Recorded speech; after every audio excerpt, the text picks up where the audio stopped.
harme ayo dese harme ayo dese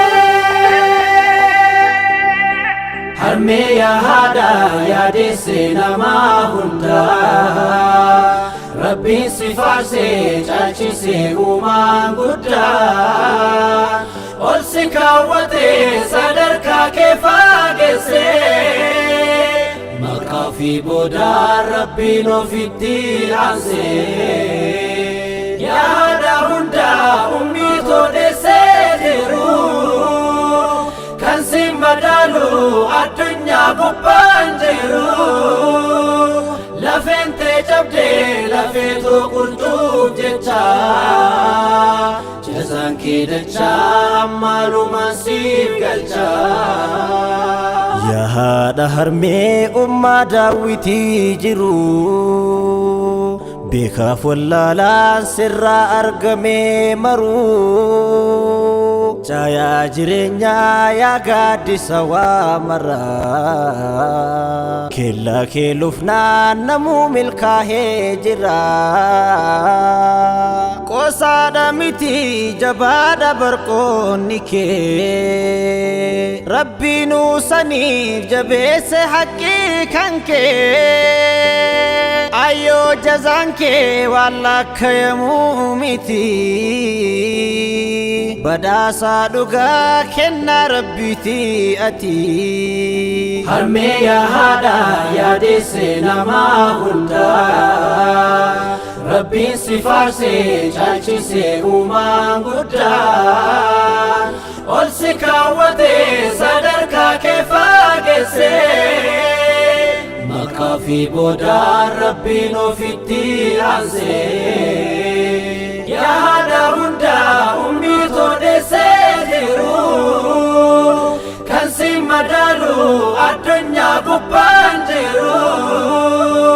lafente jabde lafeto qurtub jecha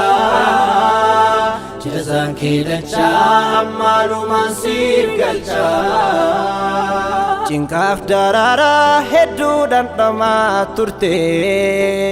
Unda obsite sabri dan kata murte Lubbu takiti ana farsa tasifte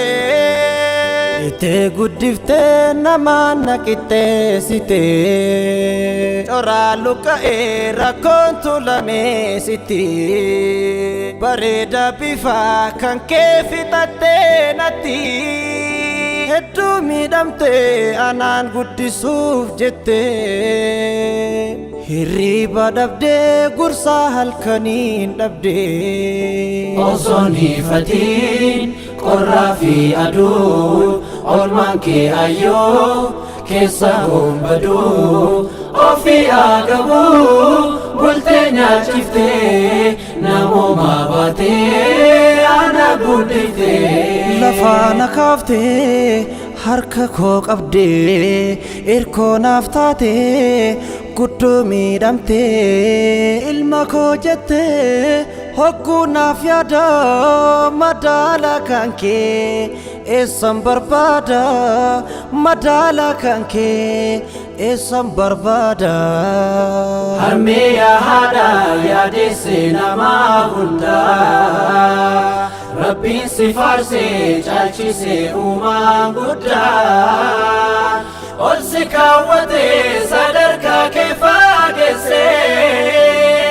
maqaa fi boodaan Rabbiin ofitti aansee yaa haadha hundaa ummii toodessee jiru kan si madaalu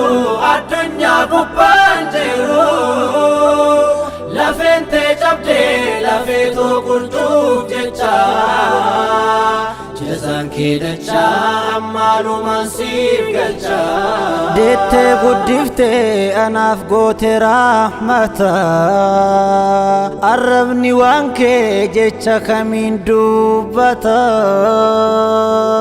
sila akka keetiif hin argu yoo darara ati bar jiru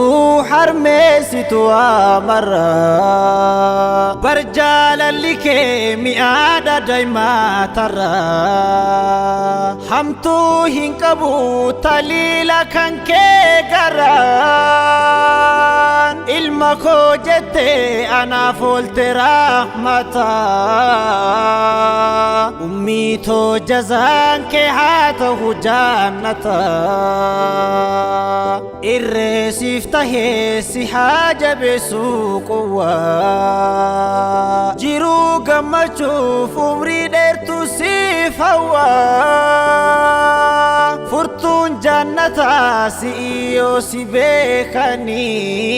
beekanii sitti hammaannaan har'aa borus deeganii osoon hiifatiin qorraa fi aduun oolmaan kee hayyoo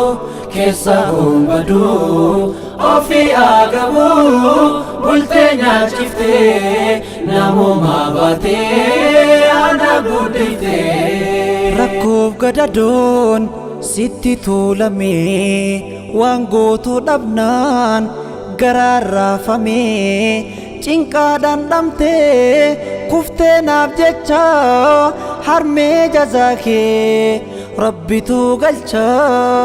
harmee jazaa kee rabbitu galcha harmee yaa haadha yaadeesse namaa hundaa rabbiin si faarsee caalchisee uumaan guddaan ol si kaawwatee sadarkaa kee faageessee maqaa fi boodaan rabbiin ofitti aansee yaa haadha hundaa ummii toodheessee jiru kan si madaalu addunyaa gubbaan jiru lafeen tee cabdee lafee too qulxuuf jecha jazaan kee dacha ammaalumaan siif galcha.